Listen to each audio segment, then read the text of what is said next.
Shri Gurubhyo Namaha. Anadhitya Mahabhashyam Vyakyatam Yadunugrahat Vandetam Vidhina Satyanidhim Sajnana Siddhaye Vidyapitha Vidhataram Vidyavaridhi Chandiram Vidyarthi Vatsalam Vande Mahamahima Sadgurum. Shri Gurubhyo Namaha. Today is the very much auspicious occasion of the Aradhana Mahotsava of our present protagonist, Shri Great Mahan Satyanidhi Tirtha Swamiji. His Aradhana celebrations are celebrated very grandly today in Kurnool. His Vrindavan is located in Kurnool. So on the account of his Aradhana Mahotsava, from the past few days we have been knowing about the Grantha SATHYANIDHI VILASA, which is written by Sri Srinivasa Kavi. In the past few sargas, we got to know about the birth of Raghunatacharya, his Upanayanam, marriage ceremony of Raghunatacharya, leaving behind all his materialistic pleasures and starting his Tirtha Yatra, his Uttara Digvijaya, and ordaining himself into sannyas ashrama by his Guru Sri Satyavrata Tirtha Swamiji and being titled as Sri Satyanidhi Tirtha Swamiji. In the previous sarga, that is in the 6th sarga, we get to know about, we get the introduction of Ananta Prabhu, his devotion towards Satyanidhi Tirtha Swamiji, and the victory of Madhva Shastra in the entire country. Now in the present sarga, that is in the 7th sarga, which consists of 68 shlokas, here it mainly explains the wealth of Vairagya obtained by Satyanidhi Tirtha Swamiji. This sarga is actually a literary beauty to this entire Grantha, to this entire book written by Sri Srinivasa Kavi. Each and every part here is described so much in the forms of literary. One who actually reads it personally will get to know about the beauty of the literary skills used by the Kavi here. In the previous sarga, we stopped here. So Ananta Prabhu was waiting to have the darshan of the saint Sri Satyanidhi Tirtha Swamiji. When Satyanidhi Tirtha Swamiji arrived along with his Shishyas to bless Ananta Prabhu and his entire disciples to Chanjipura city, the next few shlokas here explains the beauty of this city as decorated by Ananta Prabhu on the arrival of Satyanidhi Tirtha Swamiji. Everything is described in detail. This Chanjipura city is actually surrounded by large mountains. These mountains actually appeared like they were the soldiers for this entire city. The description of high mountains, especially the beauty of scenery. Everywhere flowering plants were planted. The fragrance coming out of the flowering plants is described about each and every flower. Its own sense of smell is described particularly briefly. The fresh fragrance, the city surrounded by lakes, the ducks and swans enjoying themselves in the lakes over there. Like this, each and everything is described. In the private apartments, all the people are very much, all the people have decorated themselves very much upon the arrival of Sri Satyanidhi Tirtha Swamiji. All of them are actually very eager to have the darshan of this great Mahan Swamiji. When Satyanidhi Tirtha Swamiji was arriving along with his disciples, there is a lot of conversation going among the people over there. Some of the few conversations are also described. See, this is the literary beauty. It actually feels that you yourself are standing over there and having the darshan of Lord Satyanidhi Tirtha Swamiji. The people over there, they were very much happy. There were no bad thoughts in their minds. They did not express any sort of misery. The people there, they were having a conversation among themselves. See, one of them asked his neighbor, out of curiosity. He asked, seated on this elephant, fanned by so much of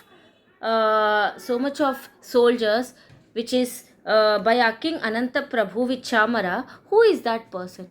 The next person replies, he is the great ocean of knowledge. He is Sri Satyanidhi Tirtha Swamiji, and he came here to explain the worth of his knowledge to us.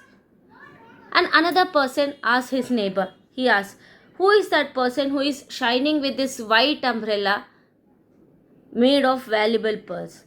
Another replied, he is the great Mahan Satyanidhi Tirtha, who is the disciple of our Guru Sri Satyavrata Tirtha Swamiji, and he is like a white protection given to us from all the three worlds. The same way, another conversation is explained. One asks the another, see which so many of vehicles and so many pandits surrounded by everywhere. In the middle, who is the one with the saffron cloth? The neighbor replies, he is the great Satyanidhi Tirtha Swamiji, Mahan, who has the control over the all Shastras on the tip of his tongue, and he is a very learned supremity. Like these, many conversations go on. Many beautiful ladies, they one by one they come and they offer the king along with Satyanidhi Tirtha Swamiji one by another. While actually a grand procession is actually arranged for Satyanidhi Tirtha Swamiji. The king invited the Swamiji with a royal gesture from the elephant and made him sit on the seat decorated with ratnas. See, with all these explanations, one must not think that Swamiji is actually interested in all this, because in his Purvashrama itself, we got to know how much Vairagya he had upon all these materialistic pleasures.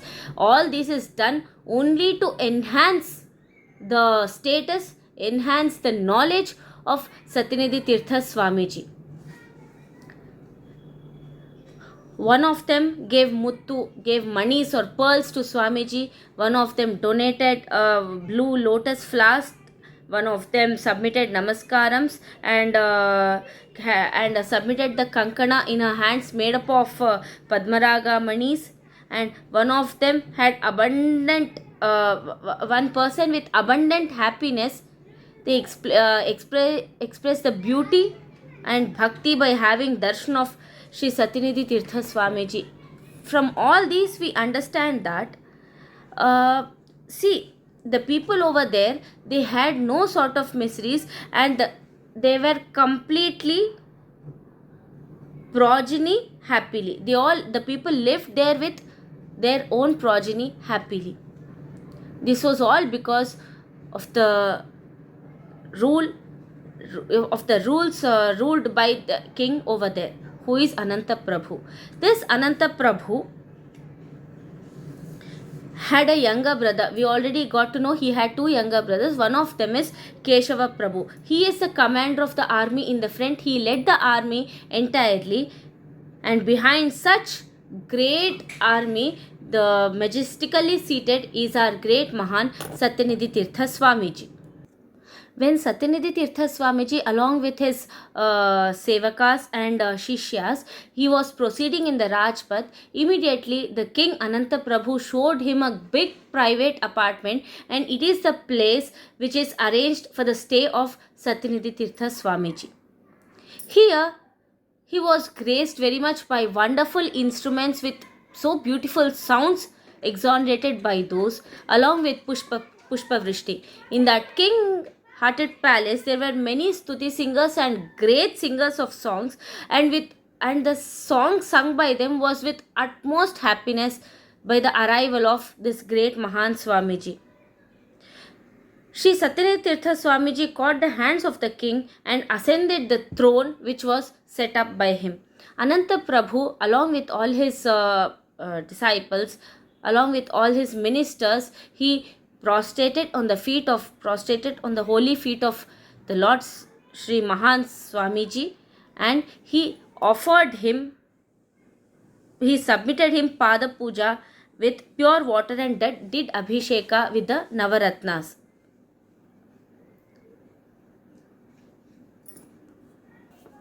This was a beautiful sight for the people of Chenjipura to witness the king along with our Guru Satyanidhi Tirtha Swamiji in a singular vision. So later Swamiji did Anugraha on Ananta Prabhu, and he blessed him by saying that let Lord Ramachandra bestow all the blessings upon you, who actually is the Ananta Guna Paripurna, who is blessed by the Ananta Devatas. Let such the Supreme God bestow holy blessings upon you. This way Satyanidhi Tirtha Swamiji did Anugraha to Ananta Prabhu. Later he gave upon his Anugraha Sandesha as upon the request by the king. Suddenly, a Pandit who was well versed in Mimamsa, he tried to express an objection in the discourse given by Satyanidhi Tirtha Swamiji. Later, many other Pandits from other fields of Nyaya and Advaita and Vyakarna Pandits, they also raised certain doubts. Satyanidhi Tirtha Swamiji effortlessly censured all the contentions put upon by these Mimamsa, Nyaya, Vyakarna and Advaiti Pandits and successfully established Advaita Siddhanta. This abundance of Pandita Samrajya was the Maharshi Satyanidhi Tirtha Swamiji. Because in the Purvashrama itself, we knew that he not only learnt the philosophy of Advaita Siddhanta, he was also well versed in the other philosophies. He simply didn't actually accept Dvaita philosophy. He understood the criticisms in the other philosophies, and later on he successfully established our Dvaita philosophy, which is explained by our Madhvacharya. In that sabha that day, whichever Pandit he raised an objection, that day he bent his head and he folded in his hands in reverence with Mahan Satyanidhi Tirtha Swamiji and became his disciple. From then on, he completely followed the path, followed the words said by our Guru Sri Satyanidhi Tirtha Swamiji. Like this Swamiji easily won over many Prativadis. Later he decided to start for Tirthayatra. At that time, Ananta Prabhu, he held the two padas, he held the feet of Satyanidhi Tirtha Swamiji and expressed his grief. He couldn't bear the separation from his Guru. Later Swamiji told that he shall not reside here in this big bungalow which is constructed by the king. He shall reside in the forest nearby, because he wasn't at all interested in all these materialistic pleasures. As the order given by his Guru, in the nearby forest, in the forest of tamarind trees, which was belonging to the king itself, which slightly outside the city, the king built a beautiful mantapa. Mahan Sri Satyanidhi Tirtha Swamiji, he saw that the Hemant Ritu was approaching and it was the auspicious time for him to go there. So upon the arrival of Hemant Ritu, Satyanidhi Tirtha Swamiji along with all his disciples shifted there. Swamiji's fame and reputation was spread over in all the directions. The tamarind Tintrani forest also is described in the coming next few shlokas.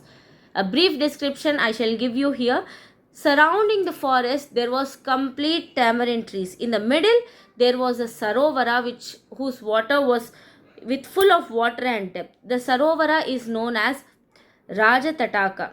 It actually looked like the Chandra Bimba appearing in the middle of the clouds in groups. In that forest, it seemed like Devata women were visible only in some places. They appeared as lightning appearing in the middle of the clouds. At a distance, there was a Varaha river. It had plenty of lotus flowers, and the mild wind which blew upon these flowers, the fragrance surrounded the entire forest. Later, Ananta Prabhu, he gave many dravyas, he gave many materials to Swamiji. The list of items also are described here. He gave Muttu manis, which are pearls. He gave Padmaraga Manimala, which was completely built of gold. He gave Champakamala with Indranila manis jointed in a Tulsi garland. He gave vessels, plenty of vessels made of gold. He gave Ratnadeepas, many silver articles, silk vastras. All these were submitted to Sri Rama Puja to His Holiness. Like this, not only this, he gave many kinds of wonderful articles for puja sadhana. And Mahan Shri Satyanidhi Tirtha, he did puja to Sri Raman in extraordinary manner and completed puja every day. Satyanidhi Tirtha was a storehouse of all the auspicious qualities which was highly pleased by the devotion of his Shishya Ananta Prabhu.